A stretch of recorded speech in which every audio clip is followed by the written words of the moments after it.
dans cette salle du tribunal correctionnel de Paris est d'une gravité extrême. Cher public, la révélation a éclaté comme un coup de tonnerre dans un ciel sans nuages, secouant tout Paris et au-delà, jusque dans les rédactions, les cafés feutrés de Neuilly et les salons politiques où l'on murmure les secrets les plus jalousement gardés. Ce n'était plus une rumeur, ni une hypothèse chuchotée entre deux pages de magazines mondains, mais une vérité que chacun pressentait sans jamais oser la dire. L'histoire intime de Nicolas et Marie-Dominique, longtemps dissimulée derrière la façade d'un couple modèle, venait d'être exposée à la lumière crue des projecteurs. Les premières images diffusées sur les réseaux et dans les journaux ont bouleversé le public. On y voyait un visage fermé, des regards évités, des sourires forcés. Ces clichés, pris des années auparavant, semblaient désormais porter tout le poids d'un mensonge soigneusement entretenu. Les anciens amis du couple, ceux qui les avaient connus à Neuilly dans les années 80, parlaient avec une émotion mêlée de stupeur. Certains disaient n'avoir jamais rien remarqué, d'autres confiaient qu'ils avaient aperçu un froid, une distance grandissante, un vide impossible à nommer. Dans les rédactions parisiennes, les journalistes s'activaient, ressortaient des archives, recollaient les fragments d'un récit que l'on croyait clos. Les photographies de mariage, les discours officiels, les images des campagnes électorales reprenaient soudain une autre signification. Ce qui semblait être la réussite tranquille d'un couple bourgeois devenait la toile de fond d'une tragédie silencieuse. Dans les talk-shows du soir, les chroniqueurs commentèrent le contraste entre le jeune avocat ambitieux et la femme discrète qu'il avait épousée. Ils évoquaient cette union comme un miroir de l'époque, celle des apparences, des alliances utiles, des ambitions qui dévorent tout sur leur passage. Les proches de Marie-Dominique, bouleversés par le tumulte médiatique, rappelaient sa pudeur, sa fidélité, son courage d'avoir tenu si longtemps dans l'ombre. Certains témoins rapportaient des souvenirs précis, des dîners où elle se taisait pendant que son mari parlait politique, des soirées où elle disparaissait avant la fin, épuisée d'être invisible. Le public, lui, oscillait entre fascination et compassion. Des milliers de messages ont afflué sur les réseaux. Des femmes écrivaient qu'elles se reconnaissaient en elle, qu'elles comprenaient ce que signifie être oubliée par celui qu'on aime. D'autres rappelaient la dureté d'un monde où la réussite d'un homme semble exiger le silence d'une femme. Les images d'archives tournant en boucle à la télévision ravivaient les émotions. On voyait Nicolas prononçant ses premiers discours, jeune mère de Neuilly, et Marie-Dominique, toujours présente mais effacée, souriante dans l'ombre. Le contraste était saisissant. Les commentateurs décrivaient ce sourire comme une façade polie, un masque de convenance.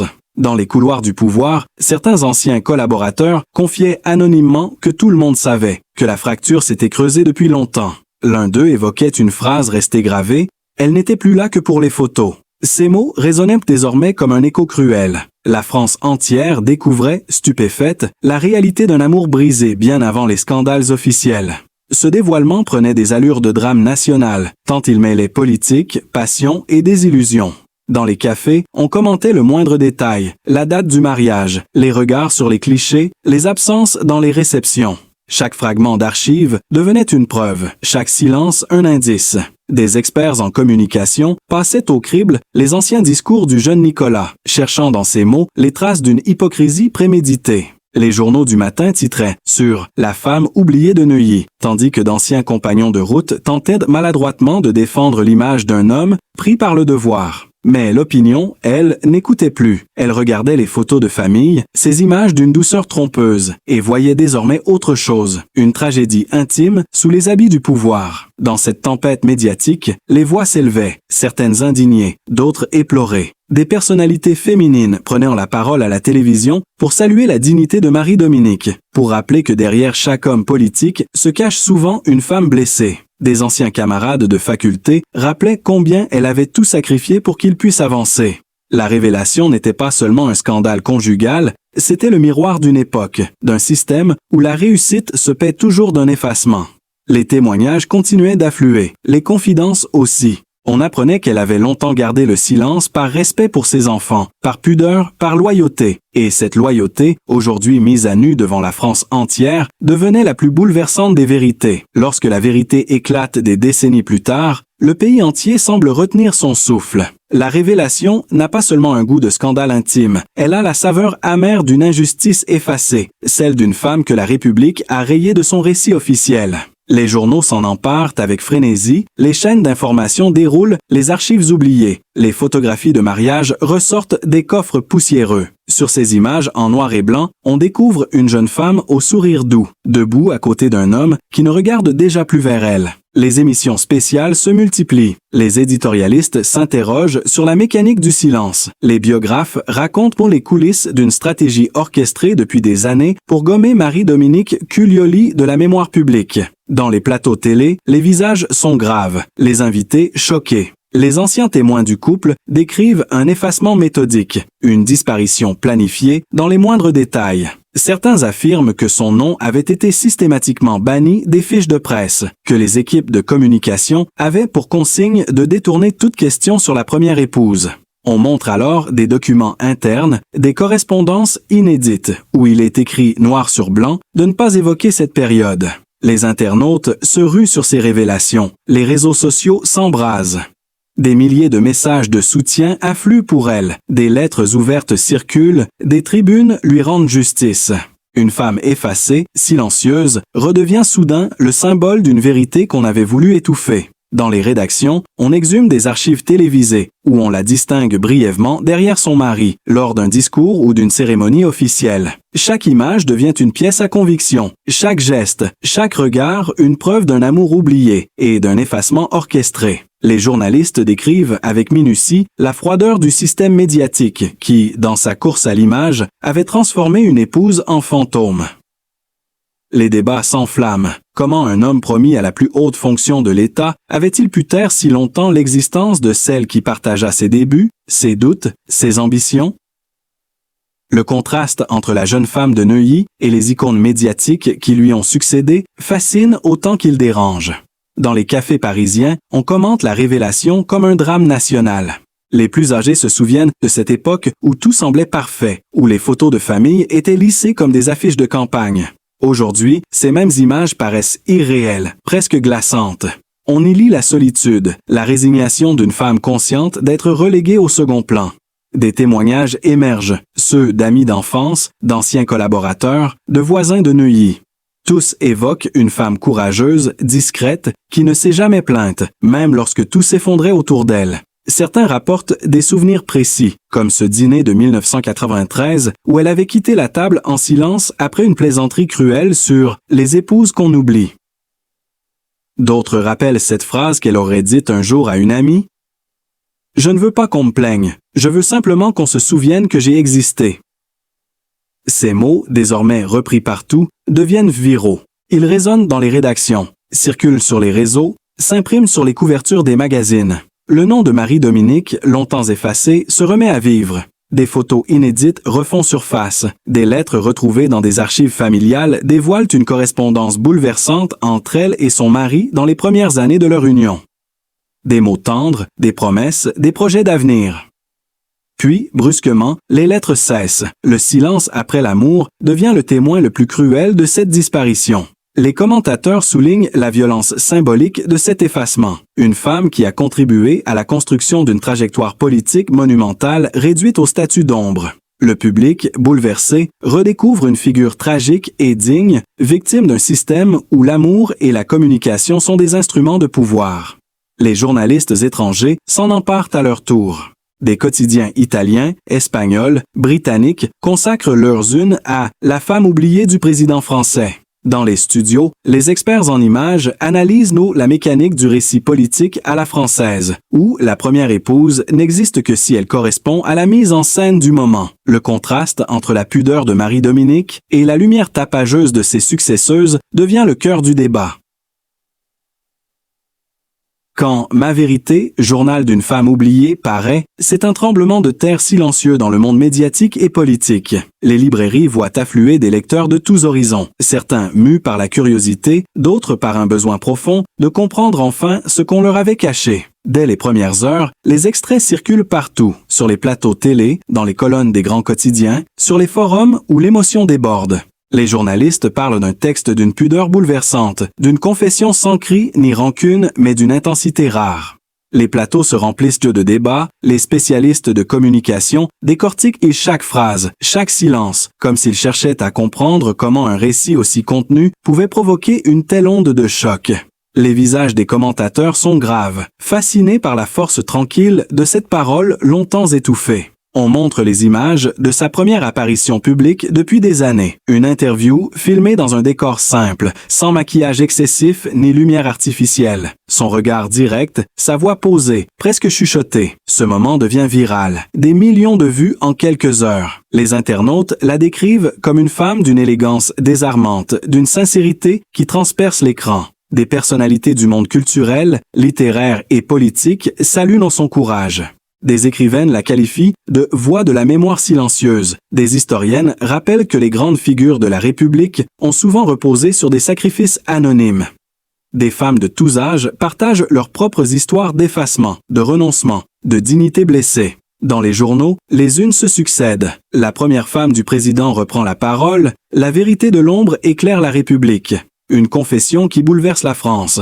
Les talk-shows se divisent entre fascination et malaise. Certains essayent de relativiser l'importance de son témoignage, d'autres, plus nombreux, affirment qu'il révèle une faille essentielle dans la fabrique du pouvoir, celle de l'invisibilité féminine. Sur les réseaux, des milliers de lecteurs publient des extraits du livre, notamment cette phrase qui fait le tour du pays. On m'a demandé d'être discrète. J'ai cru qu'il s'agissait de respect, c'était de l'effacement.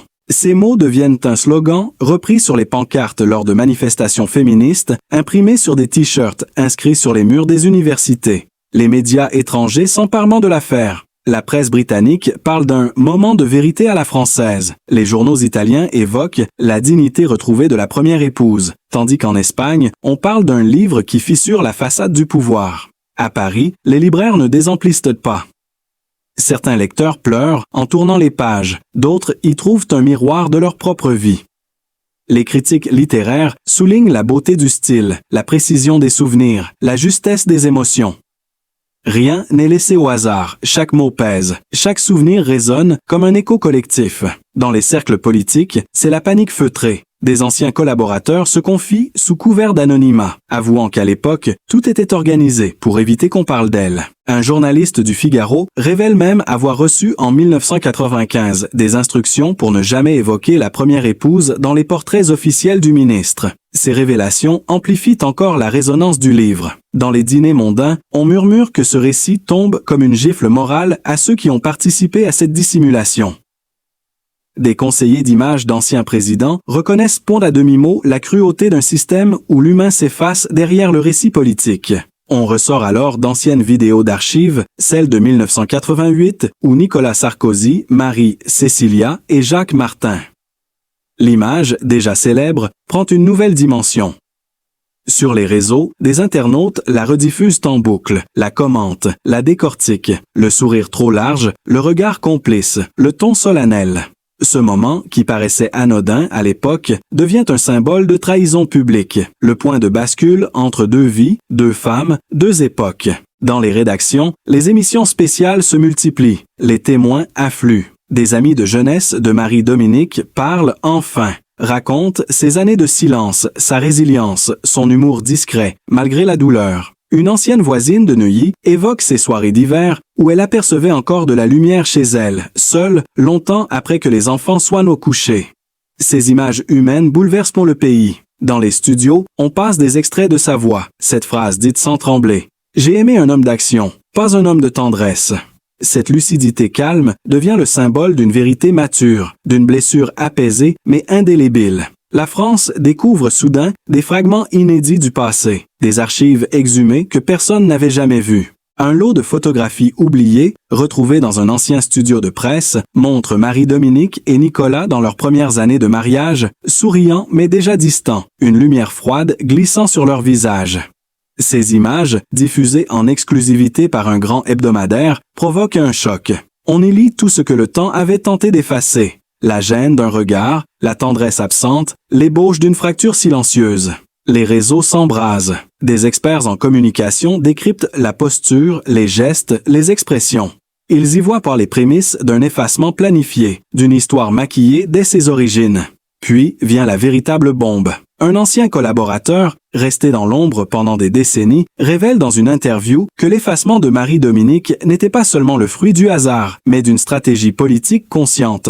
Des réunions auraient eu lieu, des consignes précises données à l'équipe de communication. Ne jamais évoquer la première épouse, ne pas montrer d'image, réécrire le passé pour présenter un homme libre de toute attache ancienne. Le Témoin, la voix tremblante, parle de fiches internes, de dossiers corrigés, de biographies expurgées. Dans les rédactions, la stupéfaction est totale. Les journaux titrent sur « Le mensonge organisé du pouvoir intime ». Des enquêteurs remontent que la piste, retrouvent d'anciens assistants, des secrétaires, des journalistes qui confirment la même version. Tout avait été préparé pour effacer la femme d'avant. Le public découvre alors, avec un mélange d'indignation et de fascination, la mécanique implacable d'un récit contrôlé, où la vérité personnelle se plie aux besoins de la légende politique.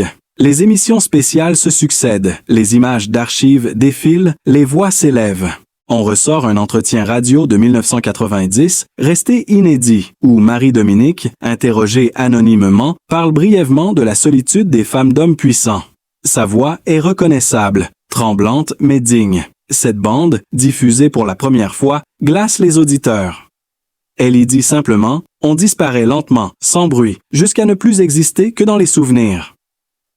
Ces mots, enregistrés des années avant qu'elle ne publie son livre, résonnent aujourd'hui comme une prophétie. Les chaînes d'information rejouent la séquence en boucle. Les plateaux sont en état de sidération. Des commentateurs politiques, d'anciens amis du couple, des psychologues défilent pour tenter de comprendre comment un système entier a pu laisser s'installer un tel effacement.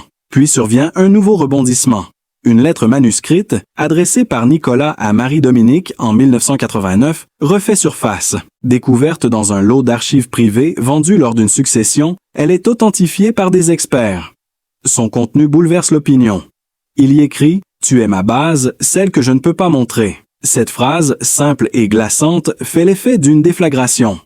Elle résume, à elle seule, la logique d'une vie publique construite sur un secret assumé. Les journaux s'en emparent, les sociologues parlent d'un document historique, d'un aveu involontaire, de la manière dont le pouvoir façonne ses propres mythes. Dans les studios de télévision, l'émotion est palpable. Des lectrices appellent en direct pour dire qu'elles ont pleuré en entendant ces mots. Des débats se lancent sur la place des femmes effacées, sur la mémoire qu'on réécrit à la convenance des puissants. Les réactions sont d'autant plus fortes que Marie-Dominique, fidèle à elle-même, refuse toute récupération. Elle garde le silence, laissant le tumulte grandir sans y participer. Ce mutisme, une fois encore, devient sa signature, sa forme la plus éclatante de résistance. Pendant ce temps, des journalistes d'investigation poursuivent leur travail. Ils découvrent d'autres documents, des notes internes d'agences de communication, des courriels d'époque, des rapports où son nom a été volontairement supprimé. Ces preuves s'accumulent, confirmant ce que beaucoup pressentaient déjà. Le récit n'est plus seulement celui d'une femme oubliée, mais celui d'un système bâti sur l'effacement volontaire du féminin. Dans la rue, sur les plateaux, dans les universités, le débat devient national. Les images de Marie-Dominique, diffusées dans un documentaire choc intitulé « L'ombre derrière le président », provoquent une vague d'émotions sans précédent. On y voit ses photos de famille, des extraits de ses carnets intimes, des lettres à ses fils où elle parle de sa peur d'être effacée de leur mémoire. Ces passages sont déchirants. Les téléspectateurs, bouleversés, écrivent des centaines de messages de soutien. Dans les cinémas, le film provoque des larmes, des silences pesants, des applaudissements spontanés. Le choc s'intensifie quand un ancien conseiller, resté silencieux pendant plus de 20 ans, décide de tout révéler dans un entretien télévisé enregistré de nuit. Son visage est partiellement masqué, sa voix légèrement altérée, mais ses mots frappent comme des éclats de verre. Il raconte comment, à la veille d'une campagne décisive, un plan précis aurait été conçu pour effacer définitivement la trace de la première épouse du futur président. Des réunions secrètes auraient eu lieu dans un bureau de Neuilly, où l'on discutait non pas de programmes politiques, mais d'images, de récits, de lignes biographiques à gommer. L'instruction était claire, presque militaire. Il fallait présenter au public un homme neuf, un parcours sans attache encombrante, sans passé conjugal trop discret pour être exploitable. Le conseiller affirme avoir vu des documents internes, des photos barrées d'un trait rouge, des mentions manuscrites à retirer, ne pas diffuser, confidentielles. Ces révélations font l'effet d'une bombe. Les chaînes d'information interrompent leur programme. Les journaux s'arrachent le témoignage. Dans les rédactions, les équipes fouillent les archives, compare, constate des disparitions inexplicables d'images dans les bases de données des agences de presse. Certaines photos de mariage, présentes dans les catalogues des années 80, ont mystérieusement disparu des collections numériques. Un photographe à la retraite affirme qu'on lui aurait proposé, à l'époque, une somme importante pour racheter ses négatifs. Les preuves s'accumulent. Le puzzle prend forme. La machinerie d'effacement n'était pas une hypothèse, mais une entreprise minutieuse, pensée pour contrôler le récit jusqu'à la mémoire collective. Les téléspectateurs, stupéfaits, assistent en direct à la reconstruction d'une vérité enterrée. Les réseaux sociaux explosent, les journalistes diffusent les documents en temps réel, les anciens collaborateurs se succèdent, confirmant, chacun à leur manière, la véracité du plan. Un silence lourd s'installe dans le pays. Ce n'est plus seulement une affaire intime, c'est une affaire d'État symbolique, une démonstration du pouvoir démiurgique des images et de la communication politique. Pendant que le scandale se propage, un nouvel élément surgit, un enregistrement vidéo retrouvé dans une cassette oubliée parmi les archives d'une ancienne émission télévisée locale. On y voit Marie-Dominique, filmée brièvement lors d'une inauguration municipale en 1986. Elle y apparaît aux côtés de son mari. Droite, discrète, un sourire poli. Ce qui glace les spectateurs, c'est le moment où elle tend la main vers lui, comme pour attirer son attention, et qu'il l'ignore ostensiblement, absorbé par la foule et les caméras. La séquence dure à peine quelques secondes, mais elle devient virale, reproduite des millions de fois. Pour beaucoup, ce geste effacé en direct est la métaphore de toute leur histoire. Des psychologues de plateau y voient le symbole d'une fracture intime transformée en spectacle public. La France regarde, médusée, cette image granuleuse devenue une preuve silencieuse. Dans les jours qui suivent, des institutions culturelles s'en emparent. Le Musée de l'Homme à Paris annonce une exposition temporaire sur « Les visages effacés de la République », avec une section consacrée à Marie-Dominique Cuglioli. Le débat se déplace alors sur un terrain plus profond. La mémoire et l'oubli dans la construction du pouvoir. Des intellectuels, des historiens, des cinéastes prennent la parole pour dénoncer la manière dont l'histoire officielle se fabrique à coups de silence. Le nom de Cuglioli, jadis méconnu, résonne désormais comme un symbole de résistance tranquille. Mais le véritable séisme arrive lorsque l'un de ses fils, longtemps resté à l'écart des médias, décide de s'exprimer. Dans une interview rare, sobre, sans effet dramatique, il parle de sa mère avec une émotion contenue. Il raconte les années de silence, la dignité, la solitude, mais aussi la peur constante de ternir l'image du père. Ces mots serbent à la gorge, elle n'a jamais voulu blesser personne, elle voulait juste qu'on ne la supprime pas. La France entière écoute, suspendue. Les commentateurs n'ont plus de mots. Dans cette confession douce, sans colère, se trouve toute la violence de l'oubli. L'audience explose, les chaînes prolongent les débats jusque tard dans la nuit. Les internautes écrivent qu'ils n'ont jamais rien entendu d'aussi vrai, d'aussi juste. L'histoire dépasse désormais le couple, elle devient une réflexion sur le pouvoir, le genre, la mémoire. Dans les jours qui suivent, de nouvelles archives apparaissent encore. Des lettres entre Marie-Dominique et des proches, des notes de son journal intime, des fragments d'une vie intérieure d'une précision bouleversante. Quelques semaines après la diffusion du témoignage du fils de Marie-Dominique, un nouveau scandale éclate, plus inattendu encore. Un journaliste d'investigation révèle l'existence d'une série de notes internes rédigées par un conseiller en communication de l'époque, conservées dans les archives d'une société de relations publiques aujourd'hui dissoute. Ces documents, frappés du tampon « Confidentiel, campagne 1995 », contiennent des directives précises. Réécrire la biographie du candidat. Supprimer toute mention du premier mariage. Renforcer le récit du renouveau personnel. Le ton est froid, administratif, mécanique. Les instructions portent jusqu'au moindre détail, y compris la suppression de photos d'archives, la réécriture de légendes de presse et la destruction de dossiers familiaux. Les documents sont authentifiés. La France retient son souffle. Dans les couloirs du pouvoir, les anciens collaborateurs se muent dans le silence, tandis que la presse internationale parle de l'affaire Cuglioli comme d'un cas d'école sur la manipulation de la mémoire politique. Les unes se multiplient, effacées pour régner, l'ombre du passé refait surface, le secret du président dévoilé. La tension monte encore quand un ancien photographe officiel, aujourd'hui très âgé, décide de parler. Devant les caméras, il sort une boîte métallique, cabossée, qu'il gardait chez lui depuis des décennies. À l'intérieur, des planches de contact, des clichés jamais publiés. Dans le tumulte des révélations, une vérité demeure lumineuse. Marie-Dominique Cuglioli n'a jamais cherché la gloire, seulement la reconnaissance de son existence. Elle incarne la force tranquille de celles qui se taisent sans jamais plier. La dignité d'une femme blessée mais debout, devenue symbole d'une génération réduite au silence. Son courage, sa pudeur et sa parole tardive résonnent comme un rappel essentiel. L'amour, la loyauté et la mémoire ne disparaissent jamais vraiment. À travers elle, c'est la voix de toutes les femmes effacées qui se relève enfin. Son nom, autrefois oublié, appartient désormais à l'histoire. Si vous avez été touché par son destin, par sa sincérité et par cette lumière qu'elle laisse derrière elle, soutenez cette histoire de vérité et de résilience. Aimez, partagez et abonnez-vous pour faire vivre encore sa mémoire et rappelez que derrière chaque grand homme, il y a toujours une femme qu'il faut enfin regarder en face.